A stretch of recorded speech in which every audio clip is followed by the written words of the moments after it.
So hey guys, welcome back to a new fresh video. My name is Shailesh Yadav and you are watching Medico Stack.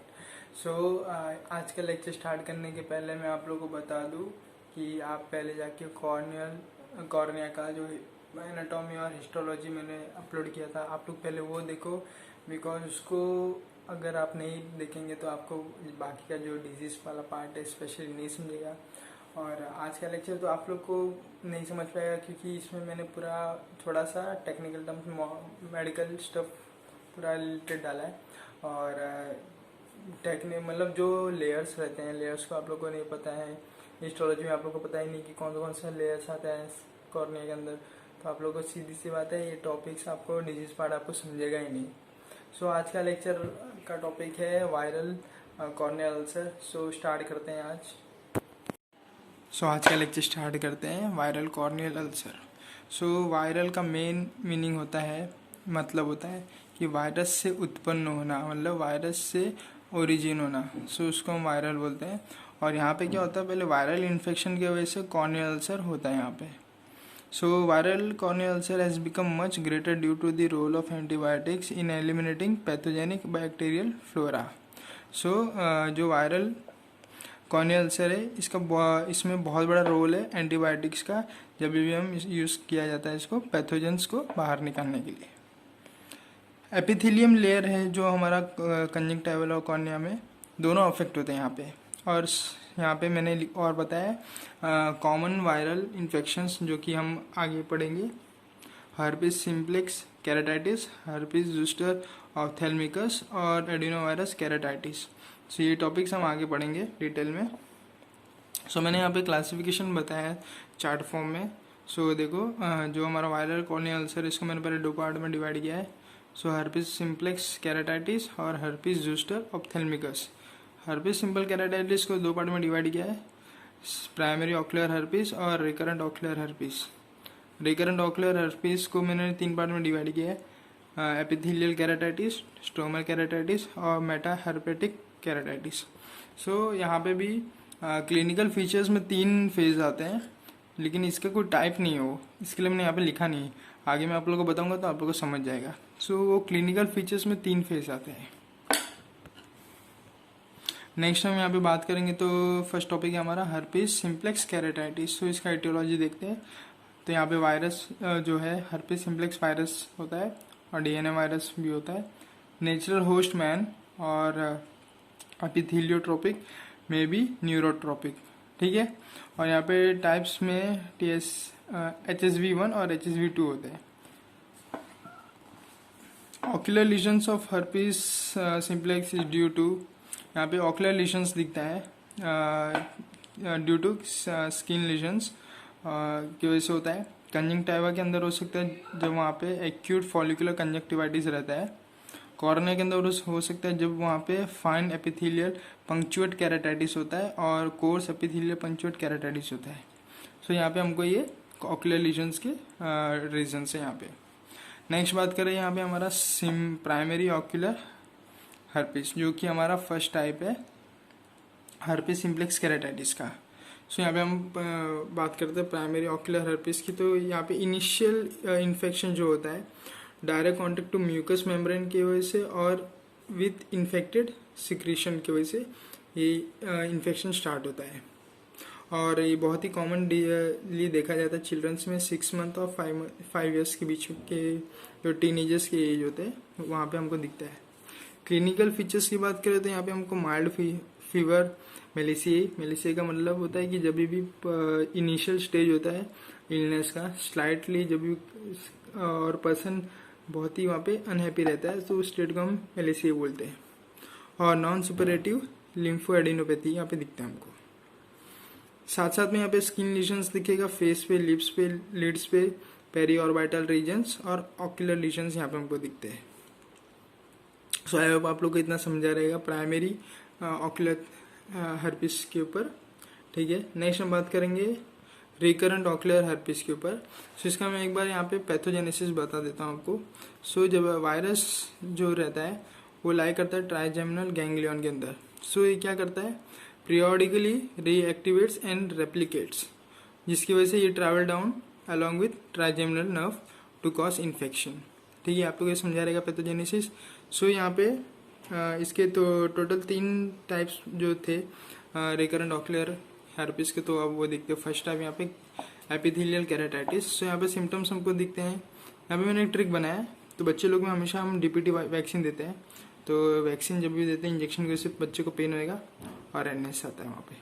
So D का मतलब हो गया decrease vision, P का मतलब हो गया photophobia, T का मतलब हो गया टीयरिंग या फिर हाइपर लैक्रिमेशन। वैक्सीन का कोई वो बस ऐसे ही पेन और रेडनेस।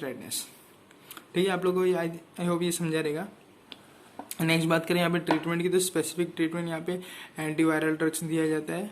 ठीक है, कौन कौन से ड्रग्स हैं यहाँ पे मैंने लिस्ट आउट किए हैं। Ganciclovir 0.15% gel 3 times per day for 5 days देना चाहिए। ठीक है, और adenine arabinoside 3% ointment 3 times per day for 5 days देने का है। फिर नेक्स्ट यहाँ पे है ट्राइफ्लोरोमिथालामिडिन 1% drop 4 times per day 5 days के लिए देना है हमको। और नॉन स्पेसिफिक ट्रीटमेंट जो हम देते हैं हमेशा से वही देना है। Systemic analysis and anti inflammatory drugs देना है। Vitamin A B C, hot fomentation, dark goggles और 1% एट्रोपिन हमको देना है यहाँ पे। सो ये हो गया हमारा एपिथेलियल केराटाइटिस। नेक्स्ट हम बात करेंगे स्टोमल केराटाइटिस के ऊपर। सो पहले इसका हम यहाँ पे पैथोजेनेसिस देखते कैसे स्टार्ट होता है। ठीक है, तो यहाँ पे क्या होता है, delayed hyper sensitivity of HSV antigen. ठीक है, टू फॉर्म एंडोथेलियाइटिस। सो यहाँ पे क्या होता है, इसके बाद डिसिफॉर्म कॉर्नियल एडिमा दिखता है। डिसिफॉर्म का मतलब होता है हैविंग राउंड और ओवल शेप लाइक दिस। ठीक है, due to the imbibition of the aqueous humour, मतलब एक्वस ह्यूमर के इम्बिबिशन की वजह से यहाँ पे हमको दिखता है ये स्टोमल केराटाइटिस। सिम्टम्स की बात करें तो यहाँ पे मैंने एक ट्रिक बनाया है। MP में विजन डिक्रीज हुआ। सो MP का फुल फॉर्म है यहाँ पे। M का मतलब मॉडरेट ऑक्यूलर डिस्कम्फर्ट, P हो जाएगा फोटोफोबिया। विजन डिक्रीज का मतलब रिडक्शन ऑफ विजुअल एक्यूलिटी। ठीक है, आई होप आप लोग ये समझा रहेगा ट्रिक। नेक्स्ट बात करें यहाँ पे साइंस की, तो यहाँ पे फोकल डिससेपैथ, ring of stromal infiltration, intraocular pressure increase होता है और कैराटिक प्रेसिपिटेट्स यहाँ पे दिखते हैं हमको। सो यही इमेज में आप लोग को दिख रहा होगा। सो सराउंडिंग में आप लोग को वाइटिश वाइट ग्रेश आपको जो दिख रहा है वो है हमारा डिस्क, जो फोकल डिस्क आपको दिख रहा होगा। सो ये इमेज को आप लोग को देख के आया होगा, आप लोग को समझा रहेगा स्टोमल हेर्पेटिक अल्सर क्या होता है। ठीक है, नेक्स्ट यहाँ पे हम बात करेंगे ट्रीटमेंट की। तो डाइल्यूट स्टेरॉइड्स आई ड्रॉप्स देना है यहाँ पे, और स्टेरॉइड्स के पहले हमको यहाँ पे एंटीवायरल ड्रग्स देना है। स्टार्ट करना है 5 से 7 दिन बिफोर द स्टेरॉइड्स। तो यहाँ पे क्या करना है हमको, स्टेरॉइड्स का जो एक्चुअल हम ट्रीटमेंट स्टार्ट करते हैं उसके 5 से 7 दिन पहले ही हमको एंटीवायरल ड्रग्स पेशेंट को देना रहता है। नॉन स्पेसिफिक सपोर्टिव थेरेपी हमको यहाँ पे देना चाहिए। और सो ये हो गया हमारा स्टोमल केराटाइटिस। नेक्स्ट बात करेंगे हम यहाँ पे मेटाहर्पेटिक केराटाइटिस के बारे में। See it occurs at the site of previous herpetic ulcer. जब भी पहले हेर्पेटिक अल्सर हुआ है ये हमेशा वहीं पे ऑकर होता है। क्लिनिकल फीचर्स यहाँ पे हमको दिखेंगे लीनियर और ovoid epithelial defect, margin grey thickened. So ये इमेज में आप देख सकते हैं जो सेंटर में आप लोगों को एक लाइन जैसा दिख रहा होगा वो हमारा लीनियर या लाइन भी आप ले सकते हैं, फिर ये ओवर्ड शेप भी आप ले सकते हैं। और ये थोड़ा ग्रेश में दिख रहा है और थोड़ा सा मोटा रहता है। सो आप लोग इमेज देख के समझ गया होगा सो ये कैसा होता है। और ट्रीटमेंट की बात करें यहाँ पे तो लुब्रिकेंट देना है आर्टिफिशियल टीयर्स के इन द फॉर्म में, और सॉफ्ट कॉन्टैक्ट लेंस हमको यहाँ पे देना चाहिए। सो ये हो गया हमारा पूरा total herpes simplex keratitis. Next हम यहाँ पे बात करेंगे हर्पिस ज़ुस्टर ऑप्थेल्मिकस के बारे में। सो यहाँ पे जो मेन ज़ुस्टर वायरस रहता है तो वेरिसेला ज़ुस्टर वायरस रहता है और ये इन्फेक्ट करता है Gasserian ganglion of 5th nerve के ऊपर। सो ये हो गया हमारा एटियोलॉजी भी और पैथोजेनेसिस भी। नेक्स्ट हम यहाँ पे देखेंगे क्लिनिकल फीचर्स की। तो यहाँ पे frontal nerve is frequently affected, ocular complications occur, lesions are strictly limited to one side of the midline of the head। सो ये इमेज में आप लोग को दिख रहा होगा जो आप लोग को हेड के ऊपर फोरहेड के ऊपर आप लोगों को लीजन्स दिख रहे हैं। सो ये और कुछ नहीं, ये जो आप लोग को मैंने सिम्टम्स बताया क्लिनिकल फीचर्स था, ये हमारा क्लिनिकल फीचर्स आई होप आप लोग को समझा रहेगा।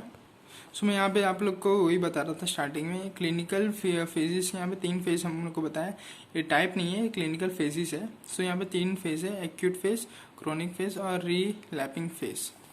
सो एक्यूट फेज की बात करें तो यहाँ पे हमको इलनेस दिखेगा विद फीवर, मेलेसिया आपको बताया था, अनहैप्पीनेस और सीवियर न्यूरोलॉजिक पेन यहाँ पे दिखेगा। और ये पेन क्यों रहेगा, ये कॉम्प्लिकेशन है motor nerve प्लेसिया 3rd, 4th, 6th और 7th नर्व की वजह से, और या फिर ऑप्टिक न्यूराइटिस हो सकता है, 1% चांस रहता है इसका होने का।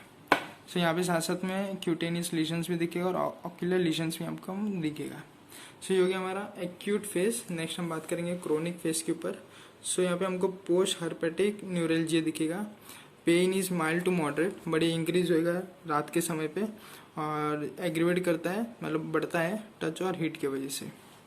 लीड लीजन्स दिखेंगे यहाँ पे हमको साथ साथ में, conjunctival lesions, corneal lesion, scleritis and uveitis, uveal tract भी जब इन्वॉल्व रहेगा। यहाँ पे रीलैपिंग फेज की बात करें तो यहाँ पे हमको दिखेगा कि ये जो है फेज ये हर 10 साल में ऑकर होता है अपने आप। So may reappears of even often after 10 years of acute phase. जो हमारा एक्यूट फेज है उसके 10 साल के बाद भी वापस ये रीअकर हो सकता है, ठीक है। और इंक्लूड्स केराटाइटिस, एपिस्क्लेराइटिस, स्क्लेराइटिस, सेकेंडरी ग्लाइकोमा। एपिस्क्लेराइटिस और स्क्लेराइटिस के ऊपर ऑलरेडी मैंने लेक्चर बनाया है, तो आप लोग जाके वहाँ पे देख सकते हैं, लिंक मैं डिस्क्रिप्शन में डाल दूंगा, ठीक है। और ट्रीटमेंट की बात करें तो यहाँ पे सर्जिकल लाइन ऑफ ट्रीटमेंट देते हैं, केराटोप्लास्टी, विजुअल क्यों देते हैं, visual rehabilitation of zoster patient with dense carrying रहेगा, जब तक वहाँ पे हमको केराटोप्लास्टी देना चाहिए। Tissue adhesion with bandage contact lens for corneal perforation के लिए देना चाहिए, और एमनियोटिक मेम्ब्रेन ट्रांसप्लांटेशन के लिए हमको ये देना चाहिए। हमारा सर्जिकल लाइन ऑफ ट्रीटमेंट है।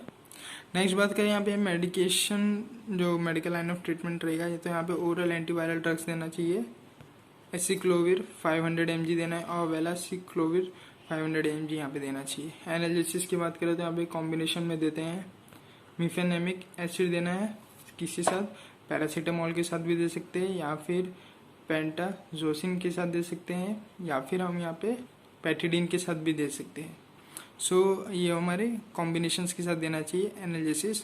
और नेक्स्ट बात करें सिस्टमिक स्टेरॉइड्स देना चाहिए न्यूरोलॉजिकल कंडीशंस कॉम्प्लिकेशंस के अंदर, जो वहाँ पे 3rd नर्व प्लेसी और ऑप्टिक न्यूराइटिस रहेगा तब भी हमको देना चाहिए। लोकल थेरेपी फॉर स्किन लीशंस तो यहाँ पे हमको एंटीबायोटिक्स देना चाहिए, कॉर्टिकोस्टेरॉइड्स, स्किन ऑइंटमेंट्स या फिर लोशन हमको देना चाहिए 3 days के लिए। सो ये हो गया हमारा पूरा total viral corneal ulcer. I hope आप लोग को ये समझा रहेगा टॉपिक। कोई भी डाउट है कमेंट में लिख के बताओ मुझे, मैं आप लोग के डाउट को सॉल्व करने की पूरी ट्राई करूँगा। सो आई होप आप लोग को अच्छा लगे। So give it a thumbs up and share with your friends. I hope आप लोग को ये वीडियो यूज़फुल रहेगा। अगर आप लोग को अच्छा लगे तो अपने फ्रेंड्स से शेयर करो, चैनल को सब्सक्राइब करो। सब्सक्रिप्शन बटन आपको दिख रहा होगा नीचे रेड कलर का, नोटिफिकेशन ऑन करना भूलना मत, ताकि मेरे अपकमिंग वीडियोस की आपको नोटिफिकेशन मिल सके। जो नीचे बेल आइकन दिख रहा है आपको, उसको दबा के नोटिफिकेशन को ऑन करना पड़ता है। और साथ ही साथ आप लोग को इसके नोट्स मेरे आयुर्वेदिक इंस्टाग्राम पेज पे मिल जाएगा। इंस्टाग्राम का पेज का नाम है आयुर्वेदिक हब 1998। सो जाओ फॉलो करो वहाँ पे भी, ताकि वहाँ पे मैं भी बहुत सारे स्टफ्स डालते रहता हूँ मेडिकल के, तो आप लोग को भी वहाँ से यूज़फुल हो सकता है। और thank you so much for watching this video. Stay safe, stay home, good bye.